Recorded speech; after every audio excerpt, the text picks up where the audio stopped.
देखिए 1 नंबर प्रश्न पर ध्यान दीजिए। सवाल में है आपको रिकॉन्सिलिएशन स्टेटमेंट का है, जिसका नाम ही होता है समाधान विवरण पत्र। इसमें आपको 2 पुस्तकों का लाभ दिया रहेगा। जैसे कि सवाल नंबर 1 में देखिए कि एक उत्पादक का लाभ हानि खाता 1257 रुपया का लाभ दर्शाता है, जबकि उसके लागत लेखे जो है यानी कॉस्ट शीट जो है कॉस्ट बुक वो 1558 रुपया का लाभ दिखाता है। तो दोनों के लेखा पुस्तकों के विश्लेषण से निम्नलिखित तथ्य प्रकट हुए। अब देखिए एक ही व्यवसाय में हम 2 तरह के पुस्तक बनाते हैं, एक पीएल अकाउंट बनाते हैं उसका लाभ और एक कॉस्ट शीट बनाते हैं उसका लाभ। तो दोनों का लाभ हमारा बराबर होना चाहिए ना, दोनों का लाभ का अंतर क्यों हुआ? इसका मतलब है कि कुछ खर्चे या कुछ आमदनी के आइटम हमने लिखने में कुछ इधर उधर किया है, कम या ज्यादा किया है, जिसके कारण ये लाभ में डिफरेंस हुआ। तो कॉस्ट शीट का लाभ है 1257 और पीएल नहीं कॉस्ट बुक का लाभ है 1558 और लाभ हानि का बुक जो लाभ है वो है 1257। तो डिफरेंस है ना दोनों में। तो ये डिफरेंस क्यों हुआ, इसका हमको समाधान करना है, समाधान विवरण पत्र बनाना है। देखिए जिसमें हमने क्या किए हैं, तो कारखाना ऊपरी व्यय देखिए कॉस्ट बुक में 8235 लिखा है और लाभ हानि में 8142 लिखा है। तो स्वाभाविक बात है खर्चा में अंतर हुआ तो लाभ में अंतर होगा ही। उसके बाद देखिए ऑफिस ओवरहेड में 2126 रुपया कॉस्ट बुक में दिखाया है और पीएल में 2193 दिखाया है, डिफरेंस किए हैं। सेलिंग ओवरहेड कॉस्ट बुक में लिखे ही नहीं है, 1 भी रुपया नहीं लिखे हैं और पीएल में 327 रुपया लिखा गया है। तो डिफरेंस तो होगा कि नहीं होगा?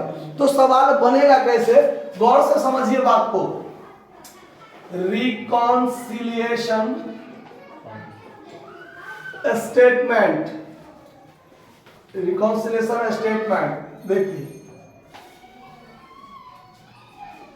पार्टिकुलर अमाउंट, ठीक है। यहां पर 2 कॉलम भी आप बना सकते हैं, ठीक है।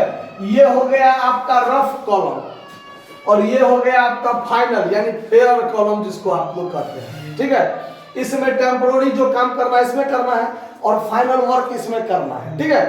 अब ये बनेगा कैसे, तो सबसे पहले आप profit as per cost book, सबसे ऊपर में profit as per cost book से सवाल बनाना शुरू करेंगे हर एक सवाल को, ठीक है। और इसका आंसर आपको सवाल में ही दिया है कि दोनों बुक का लाभ है, दोनों बुक का लाभ एक समान करना है।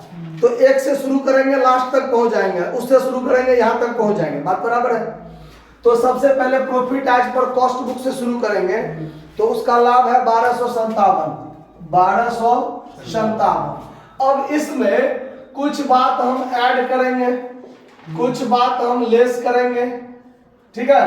तो अंत में जो हमारा लाभ आएगा यहां पर वो हो जाएगा profit as per financial book. PL को क्या कहेंगे, फाइनेंशियल बुक कहेंगे।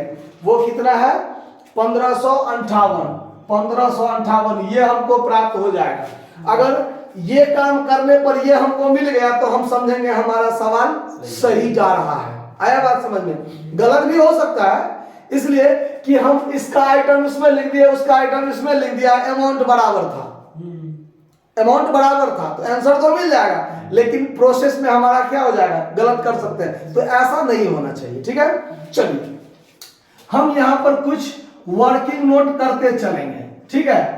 कि यहां पर एक्सपेंस का नाम लिखते हैं, एक्सपेंस का नाम लिखते हैं, कॉस्ट बुक में कितना, फाइनेंशियल बुक में कितना, इसका डिफरेंस हम देखते चलेंगे। इसका डिफरेंस इंक्रीज शायद लग रहा है कम हो रहा है, कोई बात नहीं। देखिए profit as per cost sheet 1257 लिख दिए, नहीं उल्टा कर लिए हैं शायद हम लोग उल्टा कर लिए हैं, उल्टा कर लिए हैं। ये यहां है 1558 कॉस्ट बुक, लागत लेखे को कॉस्ट बुक कहते हैं ना, लाभ हानि का 1257 यहां होगा, ठीक है। नजर पड़ गया इसीलिए ना, नहीं तो फिर हम लोग गलती कर लेते। कॉस्ट बुक का प्रॉफिट 1558 है और पीएल का प्रॉफिट फाइनेंशियल बुक का प्रॉफिट 1257 है, ये चीज करना है, ठीक है।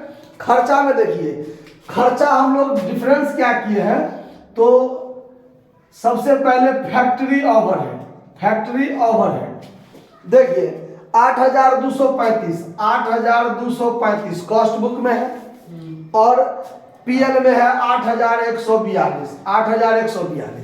अब देखिए खर्चा किस में ज्यादा है, कॉस्ट बुक में ज्यादा है। 8,235 में से 8,142 घटा दीजिए तो 93 रुपया खर्चा जो है इसमें ज्यादा है, कॉस्ट बुक में क्या है ज्यादा है। तो नियम बताए थे खर्चा के लिए, कम है तो कम करो यानी घटाओ, अधिक है तो जोड़ दो, क्योंकि खर्चा हम ज्यादा दिखाए हैं जिसके कारण हमारा लाभ क्या हुआ होगा, घट गया होगा। तो जितना से खर्चा ज्यादा है उतना से ही ना लाभ कम हुआ होगा, तो उतना खर्चा उसमें जोड़ देंगे तो लाभ लेवल पर पहुंच जाएगा। इसीलिए तो खर्चा का आइटम ज्यादा है कॉस्ट बुक में तो ज्यादा को जोड़ दो। तो यहां जोड़ेंगे, ऐड में लिखेंगे, एक नंबर पॉइंट लिखेंगे क्या, उस पर ध्यान दीजिए। खर्चा का आइटम तो चार्ज शब्द का प्रयोग करेंगे, ज्यादा है तो ज्यादा के लिए ओवर शब्द का प्रयोग करेंगे, मतलब over charge of factory overhead in cost book, in cost book. कितना रुपया कॉस्ट बुक में जाना था, 93 रुपया, तो यहां पर लिख दिया 93 रुपया हमको जोड़ना है। बात समझ में आ गया। उसके बाद ऑफिस ओवरहेड में देखिए दूसरा खर्चा ऑफिस ओवरहेड में, ऑफिस ओवरहेड में क्या है, तो 2126 इसमें है और 2193 इसमें है, 2193 इसमें है। तो खर्चा का आइटम कॉस्ट बुक में क्या है, कम है कि ज्यादा, कम है। तो कम, अगर खर्चा कॉस्ट बुक में कम है तो उसका प्रॉफिट क्या हुआ होगा, खर्चा कम है तो उसका प्रॉफिट क्या हुआ होगा, बढ़ गया होगा। तो अब उसको लेवल पर लाने के लिए जितना खर्चा कम है उतना को कम करो, खर्चा का आइटम कम है तो कम करो और ज्यादा है तो जोड़ दो। तो क्यों जोड़ दो, क्यों घटा दो, इसको समझ लेना है सबसे पहली बात, कि अगर कॉस्ट बुक में खर्चा का आइटम कम है तो इसका लाभ तो बढ़ गया होगा। अब लेवल पर लाने के लिए लाभ को घटाना पड़ेगा, तो जितना खर्चा कम है उतना ही घटा दीजिए ना, लेवल पे आ जाएगा। आया बात समझ में। तो कितना है देखिए 2126 माइनस 2193, मतलब कि 67 रुपया इसमें क्या है, कम है। 67 रुपया क्या है, कम है। तो यहाँ पर 67 रुपया क्या करेंगे, लेस में लिखेंगे और लिखेंगे क्या, एक नंबर पॉइंट में देखिए कम है ना, तक अधिक के लिए ओवर लिखे, कम के लिए अंडर लिखेंगे। अंडर खर्चा का आइटम है ना, तो under charge of office overhead in cost book. आया बात समझ में कि कोई दिक्कत। उसके बाद सेलिंग ओवरहेड देखिए, सेलिंग ओवरहेड, सेलिंग ओवरहेड इसमें तो है ही नहीं और इसमें है 327 रुपया। मतलब यहां बात स्पष्ट क्लियर हो गया कि इसमें तो है ही नहीं, कॉस्ट बुक में तो है ही नहीं, तो कम है। एक तो खर्चा का आइटम नहीं है तो पूरा पूरी कम में है, तो कम को कम करो, कम को कम करो, घटाएंगे तो घटाने में लिखेंगे 2 नंबर पॉइंट में क्या लिखेंगे, देखिए दोनों में रहता है तब अंडर ओवर, अगर एक में नहीं है तो नहीं के लिए नॉट, तो यहां लिखेंगे नॉट। क्या लिखेंगे, खर्चा का आइटम है तो charge, not charge of selling overhead, selling overhead in cost book, in cost book. ठीक है, कितना 327 घटेगा, सारा आइटम हो गया, सवाल में अब कुछ नहीं बचा। अब क्या करेंगे, तो ये जोड़ने वाला आइटम है तो जोड़ेंगे, ये दोनों घटाने वाला आइटम है तो ये 93 इसमें जोड़ दीजिए। तो 8 3 11 का 1 हाथ में 1, 9 5 14 15 के 5 हाथ में 1, 15 1 16 हो गया। इस दोनों को घटाना है तो 7 7 14 का 4 हाथ में 1, 32 6 38 38 1 39 होगा ना।